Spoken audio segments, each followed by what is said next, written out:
1920s and 30s, in the big cities and small towns, they earned a fearsome reputation in a blaze of bullets. For the criminal and lawmen alike, they were a best friend or a deadly enemy. A pull of a trigger could end a life of violence or give birth to infamy. Now, Gangster Guns on Modern Marvels.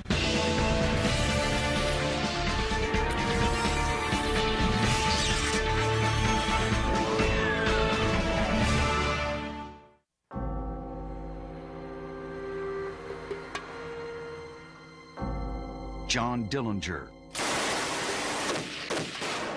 Pretty Boy Floyd, Babyface Nelson, Al Capone, Bonnie and Clyde. The names evoke images of outlaw whiskey, bank holdups, and bloody shootouts. The guns they used were just as notorious. Colt 45s and 38s. The Tommy gun. Whippet guns. The Browning automatic rifle.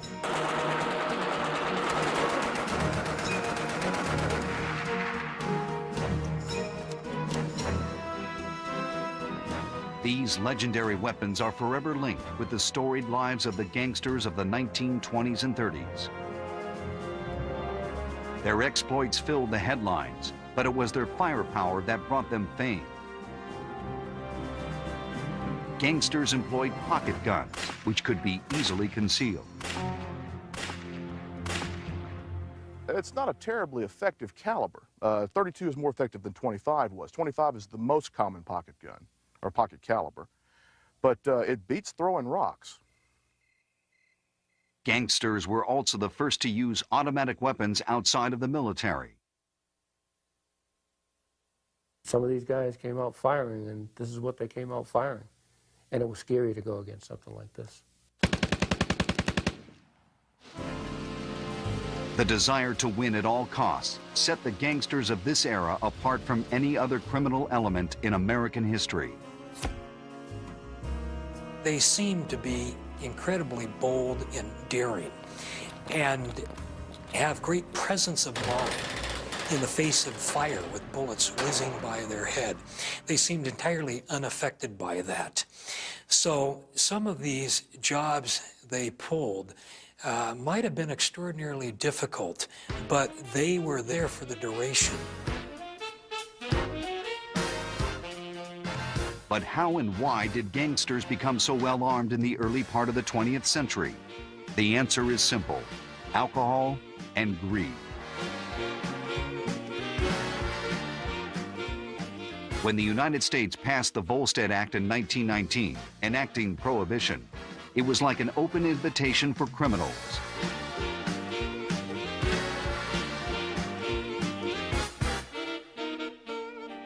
Well, people continued to drink. Overall in the United States, drinking may have gone down very marginally, but this meant now bootleggers were supplying that liquor. People made enormous money in now the illicit traffic. So really prohibition spawned this era. At the same time, in small towns across Middle America, another brand of criminal was flourishing: the motorized bandit.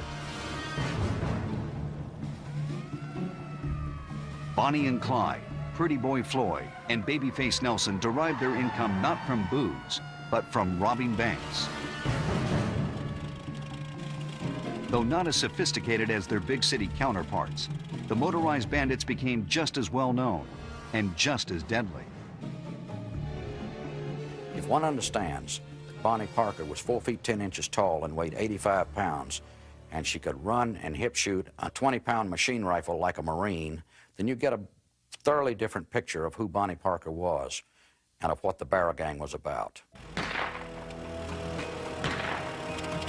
Today, the image of the 20s and 30s is often one of incredible violence and lawlessness. But in many respects, the era was one of the most crime-free periods in American history. There wasn't much crime against innocent citizens during the 1920s and 1930s. When the gangsters and outlaws killed people, they were from rival gangs or they were lawmen. In the late 1920s, my mother told me that with my father, they would walk through Central Park to after-hours clubs up in Harlem with never a thought of danger. There was no such thing as mugging. There was no such thing as rape. That would have outraged the community. The criminals of the day adopted a strict code of conduct regarding the protection of innocent civilians. And as the Roaring '20s gave way to the despair of the Great Depression, many gangsters became romanticized figures. In particular, the public viewed the motorized bandits of the Midwest as latter-day Robin Hoods. To properly understand the gangster era of the 1920s and 30s, you first must know how America was. In that time, you had poverty beyond the ability of most people today to imagine. Racism was the law of the land, and firearms of any kind were available to anyone. There were a series of high-profile criminals who attracted the public's attention. Law enforcement in those days could only go to, a lot of cases, city limits, county limits, and the state limits. It stopped. Well, then the guys could flee in peace to the next state or the next county. Both big city gangsters and the motorized bandits borrowed their tactics from another romanticized age of American lawlessness, the Old West. Many of the criminals who got their start in the 1920s had grown up hearing stories about outlaws like Billy the Kid and Jesse James. Rumor has it that Clyde Barrow studied the tactics employed during the Civil War by infamous Confederate raider Bill Anderson. Barrow favored the same run-and-gun techniques that made Anderson's unit one of the most feared by Union soldiers. Prohibition and money gave the gangsters and bandits of the 1920s opportunity and motive. But it was World War I that gave them firepower.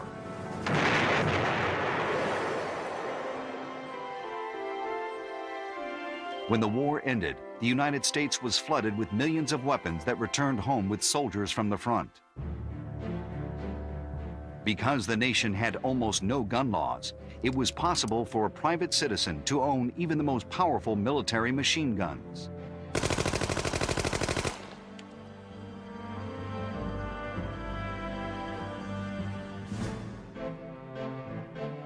Despite the efforts of gun manufacturers to keep their weapons out of the hands of criminals, it was easy for almost anyone to get a hold of serious firepower. Actually, you could buy them on the commercial market. Colt did make a commercial model, the R75, and the Colt Monitor was available if somebody had enough money. Colt tried to regulate who the guns went to, but it was quite easy to have a front man. There were several gunsmiths in Chicago, in the Illinois areas who would purchase weapons for the underworld. The access to high-powered weapons, fueled by the potential to make millions of dollars, gave the outlaws of the era a unique and deadly characteristic, an aura of invincibility.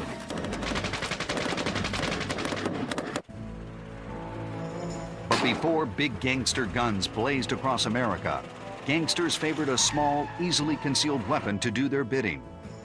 Their choice was the pocket gun. Before 1934, FBI agents were not allowed to carry guns or make arrests. They also needed the help of local law enforcement to take suspects into custody. Gangster guns will continue on Modern Marvels. Even though the gangster era was ultimately defined by big, powerful automatic weapons, outlaws initially believed smaller was better. Pocket guns were compact and easy to conceal. They were also highly popular on both sides of the law. For many people, the pocket gun was the great equalizer that helped keep society in check. Pocket guns, to me, bring back a more civilized era. I very much believe in politeness and being courteous to one another. And you should do it of your own volition. But in the 20s and 30s, and it didn't matter if you were in Chicago or if you were in South Georgia or if you were somewhere in the Midwest or Arizona, you were polite to someone if for no other reason you didn't know what they had their hand on in their pocket.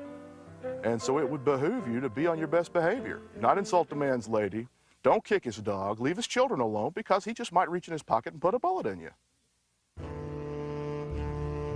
Pocket guns didn't pack much of a wallop, but in the early days of organized crime, getting the drop on someone was more important than the size of your gun.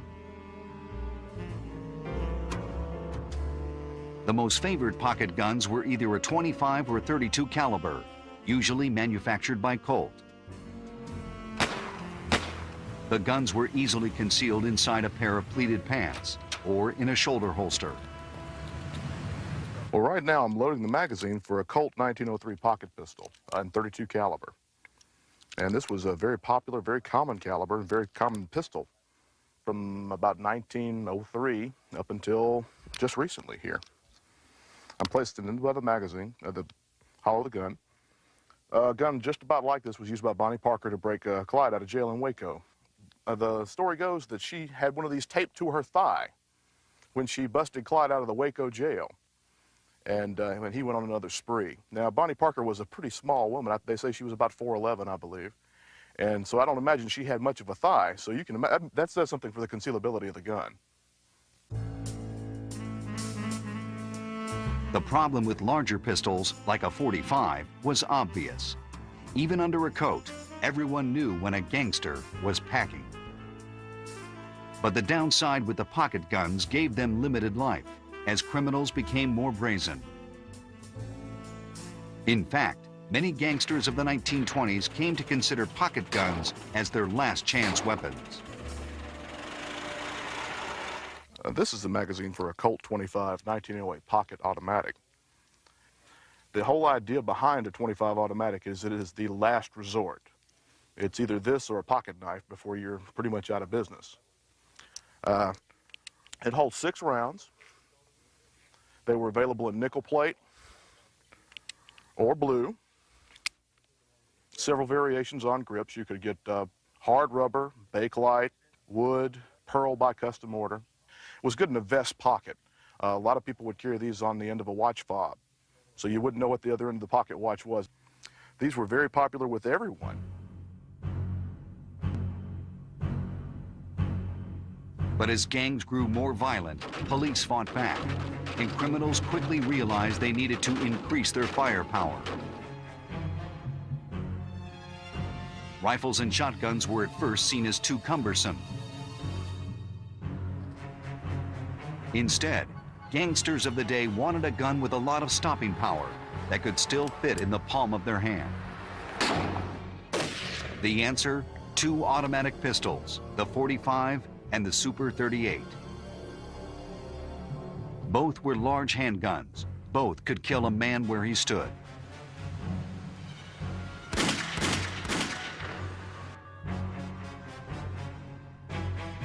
It's said that a gangster named Leslie Homer gave the Super 38 its greatest endorsement while being interrogated by police in Racine, Wisconsin.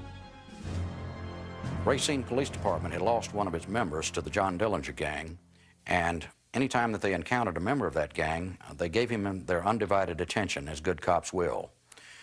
And late in 1933, they sacked up Leslie Homer, who was a runner for the Dillinger gang, took him downtown and sweated him. And the words from Homer spilled out into newspapers and police stations all over the country. And one of the things he said was that if you want to give your coppers an even break, you need to get them one of those new Super 38 guns. A gun of that type will blow a hole in any bulletproof vest made. But even high-powered handguns required accuracy. In the run-and-gun style of the gangsters, there was little time to take aim. Pistols worked best in close-fire situations. For robbing banks or shooting at an enemy from a moving car, something better was needed. Clyde Barrow, for one, didn't want to wait for the firearms industry to solve the problem. He did it himself. Clyde was known to be an expert with shotguns. He believed if he could combine the power of a shotgun with a smaller weapon that was easier to wield, he'd have the perfect gun. He found the solution by studying history. A century earlier, a Mormon by the name of Orrin Porter Rockwell had developed a gun to protect his brethren in Utah. Rockwell cut the end of the stock and the barrel off a shotgun to give the weapon greater scatter effect. Clyde was convinced the same technique would work with the more powerful shotguns of the 1920s and 30s. He started sawing the ends off of Remington shotguns. He called his creation a whip-it gun, supposedly because he could whip it out in an instant. This gun is a replica of a weapon that Clyde Barrow and Bonnie Parker used back in the 1930s. This gun was modified by having the barrel cut off to about a shotgun shell's length past the end of the magazine tube where the extra shells were held. If you'll notice that the design of the strap, it loops over the shoulder, but what happens is if you hung it, you'd bring it up and it would swing it up to the shoulder. Now, it wasn't meant to be used like you see in the movies, like you see in all the action pictures nowadays. These were designed primarily to be shoulder fire weapons by people who were actually using it, who were of very small stature. As the gangster era progressed, one thing that set the outlaws apart was how good they were with their guns.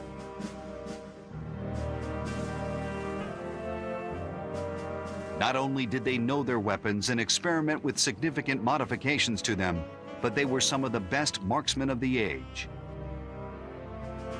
They went out into the woods, they went into rural areas, they practiced, they knew their weapons, they cleaned their weapons, they broke them down because they knew you lived and died with your weapons. So they just didn't spray bullets all over the area. Many of these gunmen, the enforcers for these gangs, were deadly marksmen, and they practiced regularly. But as the gangs acquired bigger and better guns, so did law enforcement. By the mid-1920s, it became obvious to the more ruthless gangsters that in order to stay one step ahead of both the police and the competition, drastic steps needed to be taken. Being a good shot was no longer enough. Messages of intimidation would now be delivered in a hail of lead. The machine gun was about to become the gangster's weapon of choice.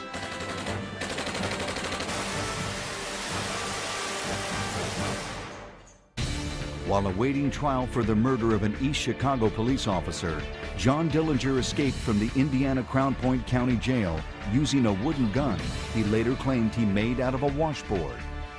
Gangster guns will continue on Modern Marvels.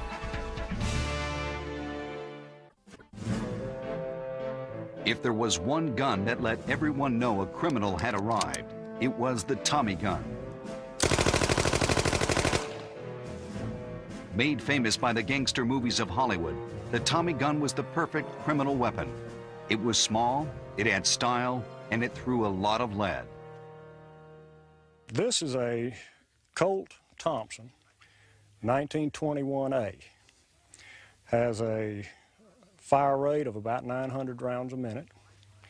It was very popular in the 20s and 30s with both sides of the law due to the fact that it shot the .45 Colt cartridge, which is well known for its man-stopping ability, and it delivered a lot of lead in a hurry. The Tommy gun has been forever linked to Al Capone and his bootlegging activities in Chicago. Ironically, Capone himself only fired a Tommy gun once. He had his henchmen do the dirty work.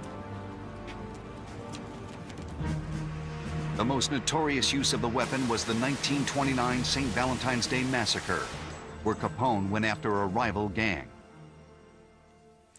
Out the window of a car or in a close quarters, These are literally a bullet hose. You can just take this gun and just hose a room down in a matter of seconds, and very little that gets hit with it gets back up.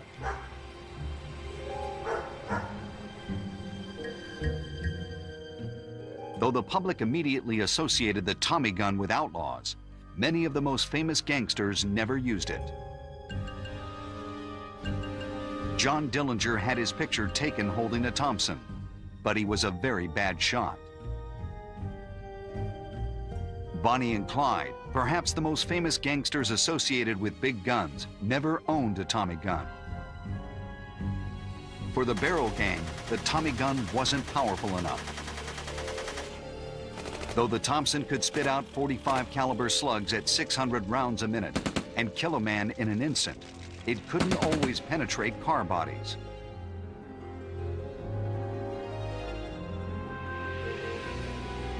At the time, there was only one handheld gun that guaranteed the power to splinter a V8 Ford, the Browning automatic rifle, otherwise known as the BAR. It's a very powerful firearm. It's more powerful than the Thompson. It was probably the most powerful portable firearm that was available to the gangsters. This gun here is an exact replica of Clyde Barrow's personal 1918 Browning automatic rifle. He named the scatter gun. It was captured from the gang in Dexter, Iowa. And basically, it's a standard 1918 BAR that 3 or 4 inches of the barrel has been removed, and the stock has been cut off just past the buffer tube.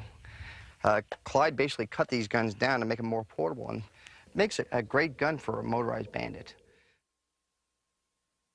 Clyde trained Bonnie in the use of firearms, and she became a very good marksman herself, not only using smaller caliber weapons, but she also used the BAR. And the BAR is a heavy automatic rifle that fires a .30-06 round. Bonnie didn't weigh much more than 100 pounds, and yet she wielded one of the nastiest weapons ever used, the BAR. The BAR had been introduced by the Army at the end of World War I. When a gangster who knew how to handle one fired a BAR, all hell broke loose. It was a rock that got a lot of gangsters out of ambush situations. It gave them the firepower and the ability to break out of almost insurmountable odds. If you just want to throw up a lot of lead to cover your escape, it's great because the human factor, if you're firing at someone, they're generally going to duck unless they've been through combat. And especially with something like this, it has a booming report, and you're throwing a lot of lead out. It makes people duck.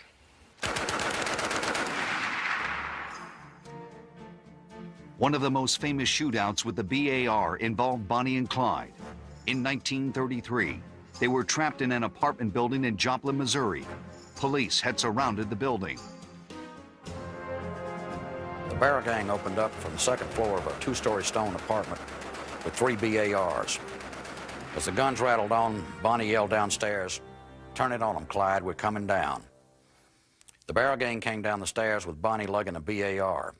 She turned on a large oak tree, behind which was Sergeant G.B. Kaler of the Missouri Highway Patrol. The splinters forced him backward over a stump, and he fell down with only 1 bullet in his gun. He would later say, after they had escaped, that little red-headed woman filled my face up with splinters with one of those damn guns. One gangster who lived by his BAR and eventually died by it was Slim Gray. Though Gray was not as well known as some of his more infamous colleagues, he had an air of invincibility about him. Slim was a minor league crook who was hiding out in Chicago when police and the FBI showed up outside his door. Gray fervently believed that his BAR and bulletproof vest would protect him. He was very wrong.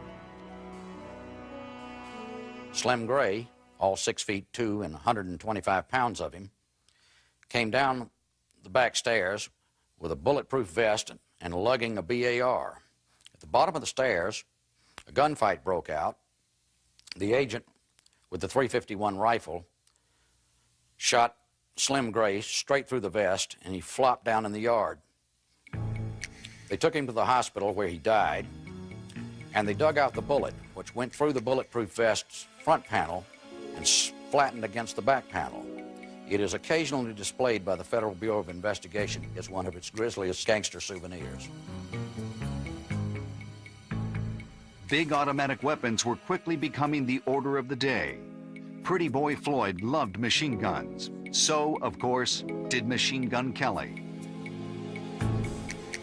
But perhaps the best shot with a machine gun during the gangster era was a lesser-known criminal named Vern Miller. Like many of the gangsters of the 1920s, Miller was trained by the Army during World War I. After the war, he returned home to South Dakota, where he became a policeman and then a sheriff. But when Miller was caught embezzling, he fled and began a life of crime. His training as a police officer made him an excellent wheelman. Gangsters like Alvin Karpus and Pretty Boy Floyd hired Miller for his ability to drive fast and safe. But it was his military background that brought him fame. Vern Miller was reportedly so good with a machine gun, any machine gun, that he could write his name in bullets. Miller pushed his luck when he crossed Al Capone, and Capone went looking for him. Capone sent 3 of his flat-nosed boys to a place called Fox River. They mixed it up with Miller.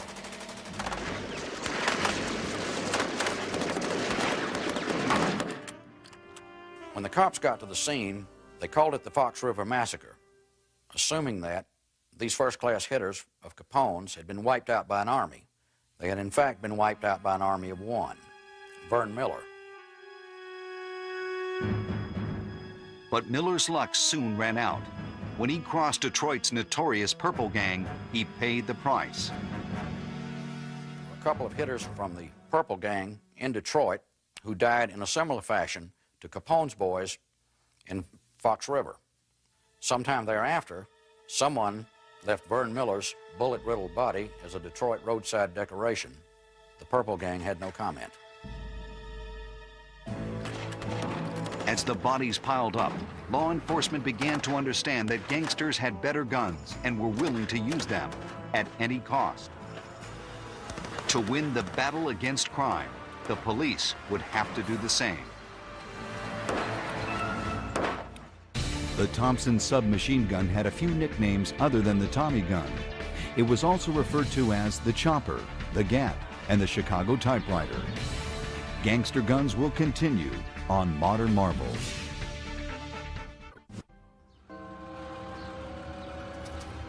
By the early 1930s, the gangsters of the big cities and the bandits of the Midwest were legends. The public loved their Robin Hood image and relished every story of shootouts and holdups. Police and federal agents had a much different view. The outlaws they faced were some of the best armed criminals in history, and some of the most ruthless. One of the most deadly gangsters of the day was Lester Gillis, otherwise known as Babyface Nelson.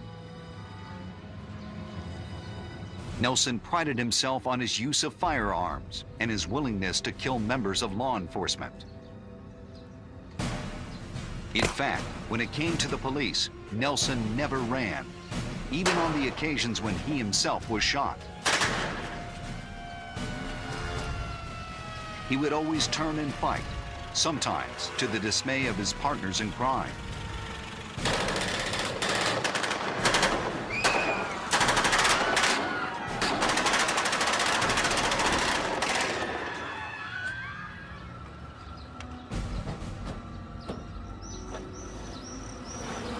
On August 14, 1934, Nelson, his wife, and another outlaw were driving near Barrington, Illinois. When the men spotted 2 cars of federal agents headed in the opposite direction, the chase was on, with Nelson in hot pursuit. A rolling gun battle ensued. One must understand that Nelson had a particular hatred for federal agents. He carried pictures, tag numbers, and descriptions of them in his car and actively hunted them. The cars eventually wound up ditched on the side of the road, but the guns were still roaring.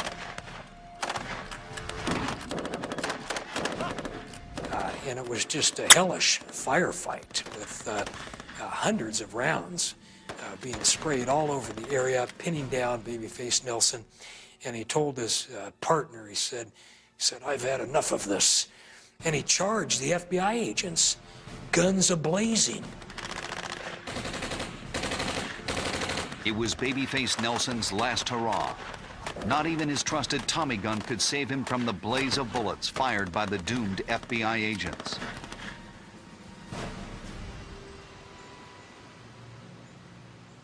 Nelson tried to drive away, but he had 17 holes in him. They took him to Father Philip Coughlin's house in Chicago. They took him to another safe house where he was given the last rites, and they wrapped the dying gangster in the blanket that he had been clothed in, and when he died, they laid him out on a tombstone in Niles Center.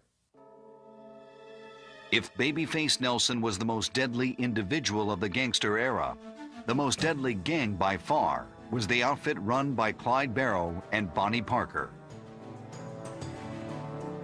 The Barrow gang carried the biggest, baddest guns. In addition to Clyde's homemade whippet guns, the BAR was a favorite. The Barrows were ruthless, especially toward law enforcement. Their main motivation was making money as easily as possible and not getting caught. If someone got hurt along the way, that was just the price of doing business.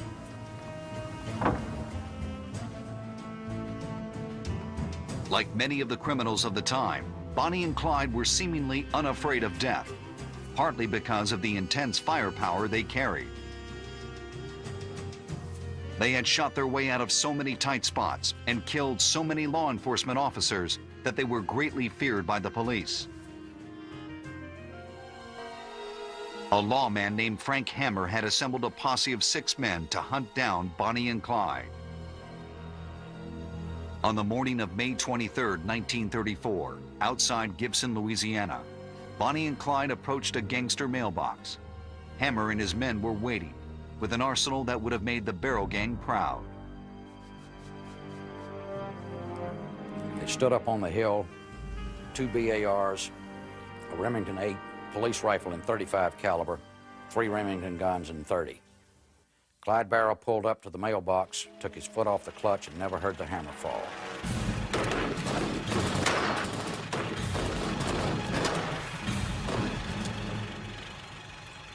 It is not by treachery that these men ambushed him this way, and it is not because Clyde was so bad. It was because Clyde Barrow was that good, and had they given him any chance, someone might not have gone home to his wife. Clyde, struck by 48 rounds, died immediately. Bonnie was hit 37 times. Police cautiously approached the car. When they opened the passenger door, Bonnie fell into the arms of Officer Ted Henton. She had a slight pulse, but by the time Henton tumbled her back into the car, she was dead.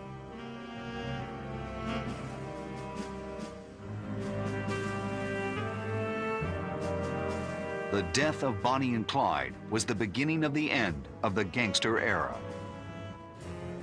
Many of the most famous gangsters and outlaws of the time would die in similar ways.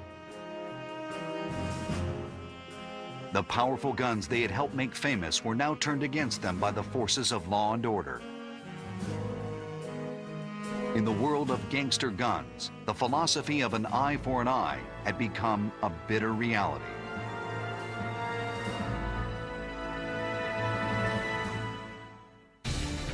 Gangster Machine Gun Kelly reputedly coined the nickname G-Men while in the custody of law enforcement agents.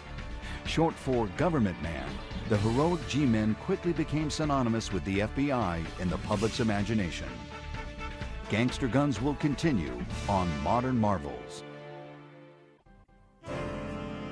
By the mid-1930s, the age of gangsters and their guns was on the way out. In 1933, the Volstead Act was repealed and legalized liquor again pumped through the veins of the United States. That meant now there was not great gobs of money to be made in illicit trafficking of alcohol. And this was really the beginning of the end for the great gangs. This was their money cow, their cash cow that drove the operation. That was ended. In the big cities, reform-minded mayors and city councils were voted into office. Without the large amount of cash the gangs used to have to throw around, it became nearly impossible to bribe public officials. The 1934 National Firearms Act was an attempt by lawmakers to make it tougher for criminals to access guns.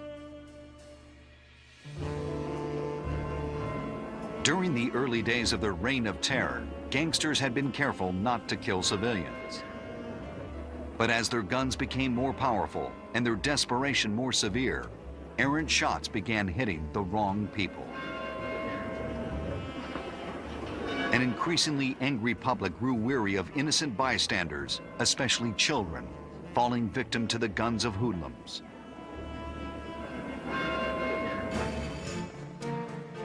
In addition, police communications had greatly improved. No longer was an outlaw free and clear if he could lose a chasing police car. Police headquarters Bayonne, calling all cars. Will proceed immediately. Now, every police car was equipped with two-way radios. Catching escaping bandits became much easier.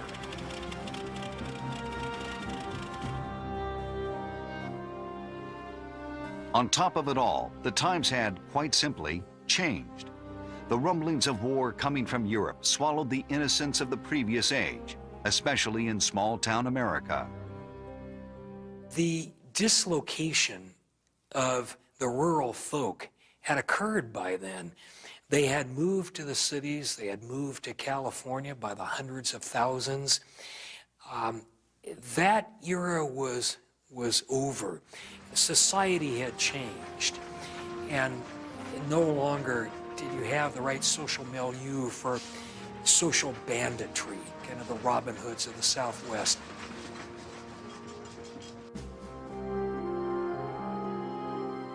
A less tolerant public, stronger law enforcement, and better tactics and equipment with which to catch the crooks made the life of a gangster all but impossible. Even their arsenals of powerful guns, which they had relied on for nearly 20 years to do their bidding, were ineffective against the tides of change. Perhaps the event that best defined the end of the gangster age was the death of Pretty Boy Floyd. In November 1934, a woman named Ellen Conkle heard a knock at the door of her Ohio farmhouse. It was morning, and a handsome stranger was there asking for something to eat. Conkle had given food to strangers before, so she invited the man inside. For the next half hour, he ate without saying much. When he finished, he declared the meal was fit for a king. The man gave Ellen Conkle $1 for the breakfast, about 4 times what it was worth. A moment later, Conkle's yard filled up with police cars, and the stranger took off running across her cornfield. They saw him emerging from this farmhouse, and he made a dash across a field. And they simply executed him. Half dozen rifles opened up on him. And in fact, when they came upon him in this field, there's some fairly strong evidence that he was still alive, and they shot him there at point-blank range. They weren't concerned with courts in those days, and when they found somebody and that guy raised a finger to resist or a gun, they just shot him, and it was the end of it. The police told Ellen Conkle that the fellow she had just given breakfast to was none other than Pretty Boy Floyd. The man who had hunted down Floyd was Melvin Purvis, the head of the FBI Chicago office. The story of gangsters and their guns can be summed up in the moment Purvis stood next to the body of Pretty Boy Floyd in that Ohio field. Pretty Boy Floyd on his person has two .45 automatics. One is made in 1918, one is about a year and a half younger. Melvin Purvis on his person has a 1925 Colt commercial automatic, nickel-plated. And at the end of the day, what you must know is both men chose not similar guns, but exactly the same gun. And they chose them for the same reason. And what separated these two men was not their guns, but their choice in life and their character. Since the end of the gangster era, there have been few individuals in the modern age who have used guns like the outlaws of old. Experts believe that the nature of crime has changed. Where gangsters of old fought battles against large institutions like police and banks, today's criminals are less willing to take on the world. Instead, crimes against people and property are more common than during the daring days of the gangster age.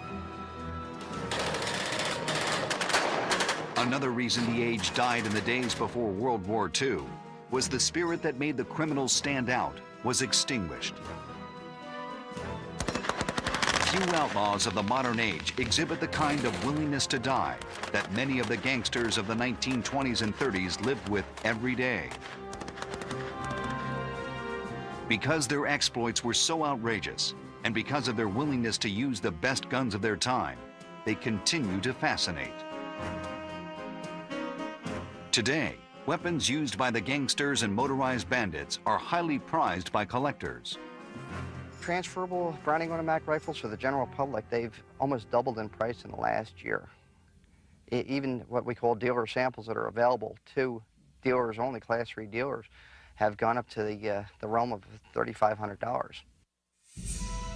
It's a testament to the staying power of the image gangsters portray. They use the state-of-the-art weaponry. So here they were fighting lawmen with BARs, Thompson submachine guns, high-powered hunting rifles, handguns of all sorts, plus a number of weapons that they modified themselves. They didn't attack, for the most part, the average citizen. Most of their great gun battles were with lawmen. And many times they came out on the winning side of that gun battle. They had magnificent escapes with all odds stacked against them.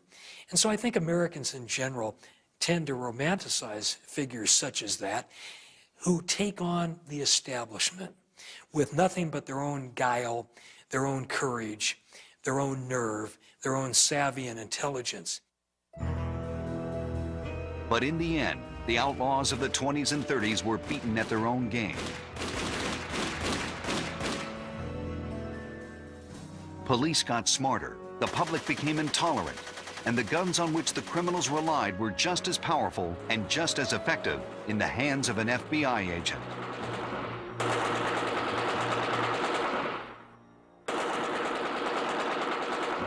Within a few short years, the bloody legacy of gangsters and their guns was brought to an end. Those who chose to live by their guns had died by them just as violently. It was an era unique in American history, one that most likely will never happen again. It is a time that will be forever defined by raging gun battles between the forces of good and evil. A time when the nation stood still and was mesmerized by the sights and sounds of gangster guns.